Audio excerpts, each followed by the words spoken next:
ሩታ በህግ ቁጥጥር ውስጥ እንደዋለች እየተሰማ ነው።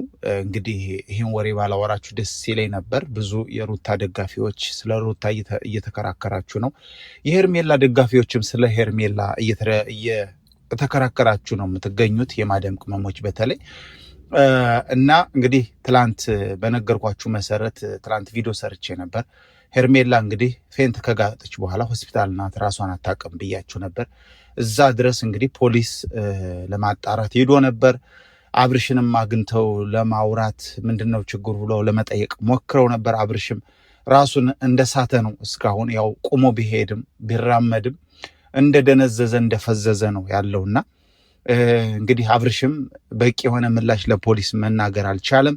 ሄርሜላም ነቅታ ደግሞ ምን እንደተፈጠረ መናገር ስላልቻለች አሁን ላይ ሩታን ለጊዜው ወደ ፖሊስ ጣቢያ መውሰድ እንዳለባቸው ፖሊሶች ወስነዋል የሚል መረጃ ደርሶኛል። እንግዲህ ለሁለተኛ ጊዜ ሩታ ልትታሰር ነው ማለት ነው። አሁን ከባድ ነው፣ በጣም ከባድ ነው።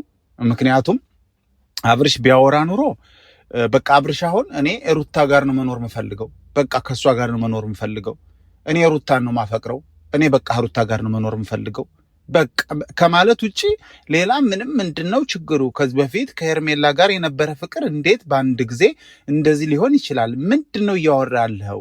ስለ ሄርሜላ መውደቅ፣ ስለ ሄርሜላ ፌንት መጋጥ ምንድነው? ምን ሆና ነው የሚል ጥያቄ ሲጠይቁት እሱ የሚመልሰው እኔ ከሩታ ጋር ነው መኖረው፣ እኔ ሩታን ነው የምወዳት ሚል ብቻ ነው ያለውና እውነትም ይሄ ማደንዘዣ ወይም ይሄ ማፍዘዣ ነገር ተደርጎበታል በሚል ያው ህግ ደግሞ በዚህ ላይ ብዙ አያምንም። ግን ብቻ ልጁ ላይም የሆነ የአእምሮ ጉዳት ተደብድቦ ወይ ጭንቅላቱን መተውት እንደሆን ተብሎ አብርሽን ወደ ጸበል እንዲሄድ ለተወሰነ ቀናት ጸበል ገብቶ የሆነ ነገር እንዲያስተውል ጸበል እንዲጠመቅ ተደርጓል። ያው በአካባቢ ሽማግሌዎች ከጸበል በኋላ መታችሁ ጠይቁት ብለዋል።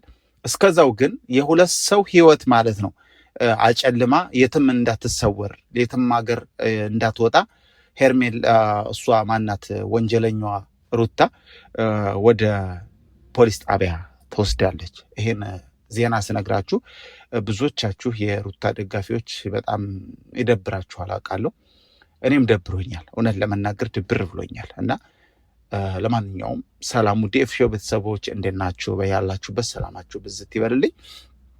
ያው እንግዲህ ሩታችን በሰላም እንግዲህ ነገሩ ተጣርቶ ሄርሜላም ነቅታ አብርሽም ከጸበል መልስ ትክክል ወደ ራሱ ማንነት ተመልሶ ወሬውን አውርቶ ምን እንደሆነ ምን እንደተፈጠረ ምርጫው እንደገና ማናት ምንድነው የተፈጠረው የሚለውን ለፖሊስ ቃሉን ከሰጠ በኋላ ሩታ የምትወጣ ይመስለኛል። እንደዚህ ነው የሚሰማኝ። ሀሳብ አስተያየታችሁን በኮመንት ጻፉ። ለቻናሌ አዲስ ከሆናችሁ ቻናሌን ሰብስክራይብ በማድረግ ቤተሰብ ሁኑ። እንዲሁም ላይክ ማድረጋችሁን እንዳትረሱ። ለምን እንዴ ለማንኛውም ወዳችኋለሁ፣ አከብራችኋለሁ ውድ ኤፍሾው ቤተሰቦች። ይህን ልነግራችሁን የመጣሁት እስኪ አዲስ ነገር ደግሞ ከተፈጠረ ወይም አብርሽ ራሱን ነቅቶ ካወራ ወይም ሩታ ከፌንት ከነቃች ማናት ሄርሜላ ከፌንት ከነቃች ወይም ያው ሩታም ፌንት ግጣለች በሏት። አሁን በቃ በጣም ተናዳለች። ያለችበትን ሁኔታ አታውቅም እሷም ማለት ትችላላችሁ። መለፍለፍ ነው፣ ዝም ብላ መለፍለፍ ነው። እና ኤፍሬም ዘወር ብሏል፣ አልተያዘም። እሱም ተፈልጎ ነበር፣ አልተያዘም። ይሄን ያለው ነገር ሌላ ነገር ሲኖር እመጣለሁ። ወዳችኋለሁ፣ አከብራችኋለሁ። መልካም ጊዜ ይሁንላችሁ። ባባይ